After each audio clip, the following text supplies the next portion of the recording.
चलिए अब सीधे चलेंगे लाइव, जहां गृह मंत्री नरोत्तम मिश्रा प्रेस कॉन्फ्रेंस कर रहे हैं।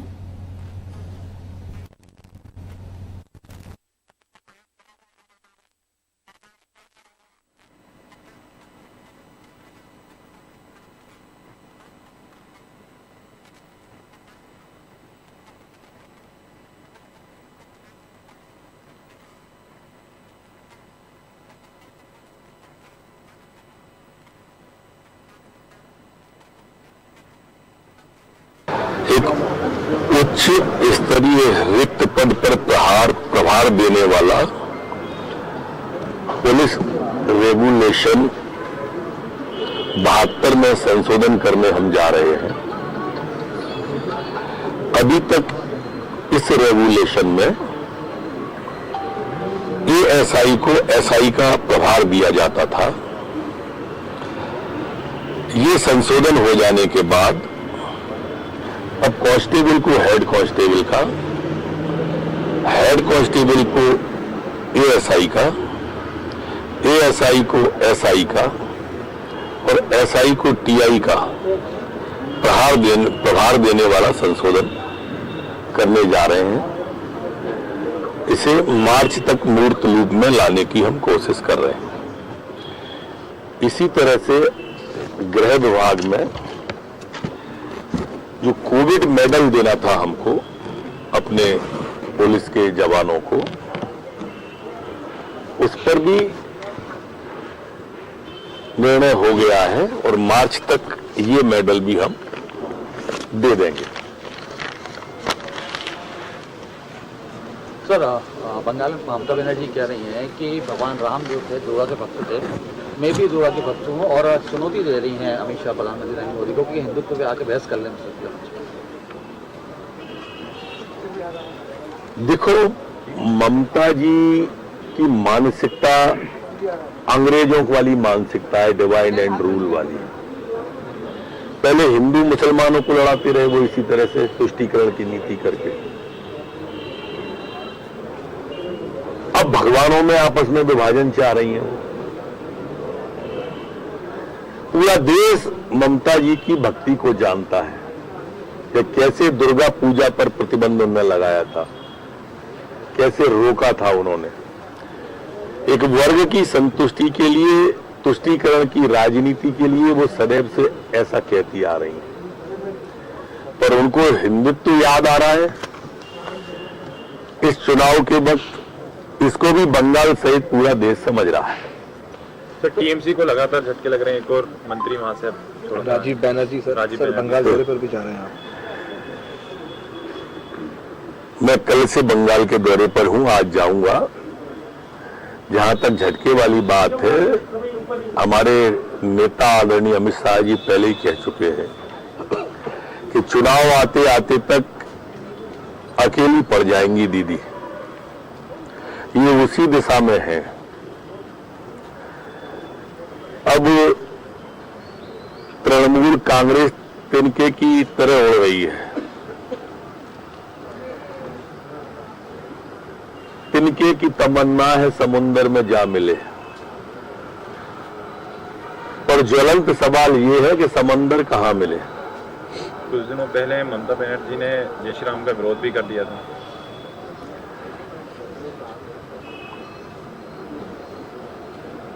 हम अगर पुरातन काल में जाएंगे तो लंका में लोगों को जय श्री राम से आपत्ति होती थी। वैसी ही आपत्ति ममता दीदी को जय श्री राम के नारे से हो गई। राम किसी राजनीतिक दल के थोड़ी है। राम तो रोम रोम में रमे आराध्य है।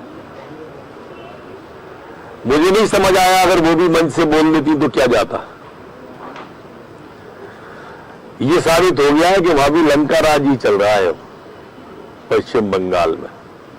सर, प्रदेश प्रभारी मुकुल वासनिक आज मध्य प्रदेश के दौरे पे हैं, 3 दिवसीय दौरा है इनका। आदिवासी वोट बैंक पे उनकी नजर है और लगातार आज जो है आदिवासी क्षेत्रों में पूरे मध्य प्रदेश में देखा कि बिसाहूलाल जी को किसने मंत्री नहीं बनने दिया। सिर्फ नजर वोटों में है और ये आदिवासियों को वोट ही मानते हैं, जो आप कह रहे हैं। उससे आगे बढ़े, कृपा करें वासनिक जी या उनके नेता, किस तरह से शिवपाल सिंह सोलंकी जी को मुख्यमंत्री नहीं बनने दिया था। ये उनको वोटर न माने, प्रदेश का नागरिक तो माने, उनके हितों की बात तो करें। 15 महीने में क्या किया इनने उनके हित के लिए? जब ये पूछते हैं तो शून्य हो जाते हैं, हमसे बातें करने लगते हैं। अपने कार्यकाल की उपलब्धि बताओ और बात करो तो समझ आती है। सर कमलनाथ इसके जी साथ में अगर हम देखें तो मध्य प्रदेश के अंदर स्थिति कुपोषण को लेकर काफी गंभीर होती जा रही है। 70,000 लगभग कहा है कि देवास में कि उनकी सरकार 15 महीने में खरी नहीं उतर पाई जन अपेक्षाओं को लेकर, कांग्रेस की सरकार। दरअसल कुतुबों में जब जो भी राज करने वाले रहेंगे वो कभी आकांक्षाओं पे खरे नहीं उतर पाएंगे।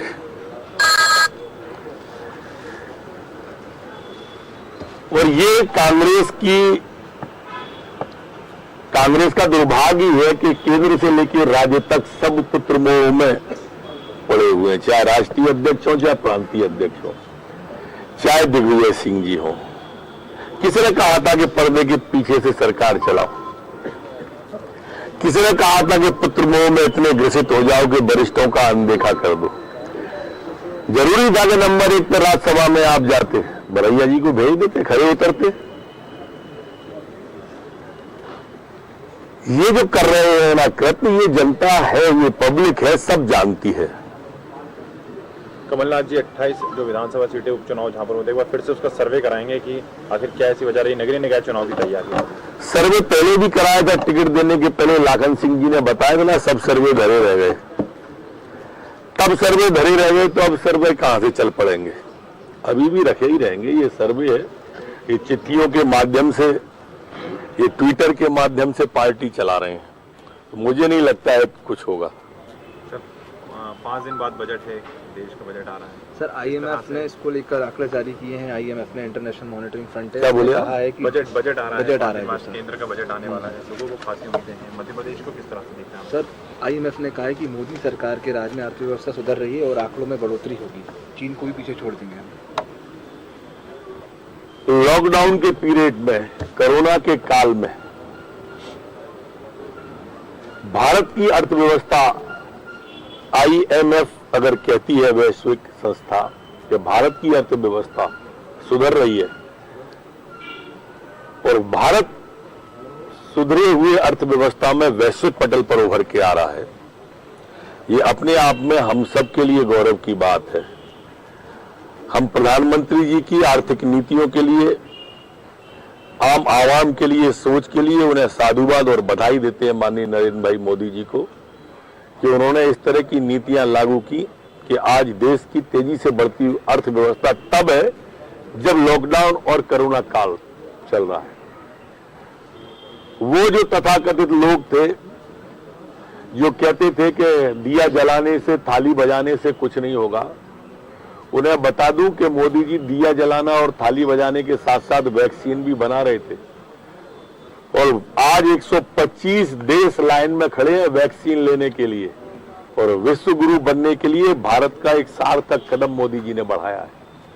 सर वो कुपोषण को लेकर सर सवाल सर मेरा है कि मध्य प्रदेश में अगर आप देखें तो 70,000 कुपोषित बच्चे और पूरे देश में लगभग 12 शहर जिले जो है मध्य प्रदेश में जो है 100 में से 12 शहर जो है पूरे देश में आ रहे हैं। निश्चित रूप से ये चिंता का विषय है। सरकार तेजी से इस दिशा में काम कर रही है। पिछले 15 महीनों में दरअसल इस दिशा में कुछ हुआ नहीं। जो कुछ हमने किया था वो सब लीप पोत के चले गई कमलनाथ की सरकार। मुख्यमंत्री के जो निर्णय होना थे वो मुख्यमंत्री स्तर पर निर्णय हुए नहीं और इसलिए अब हमने उस दिशा में तेजी से कदम बढ़ाने का तय किया है। मध्य प्रदेश में सवर्ण आयोग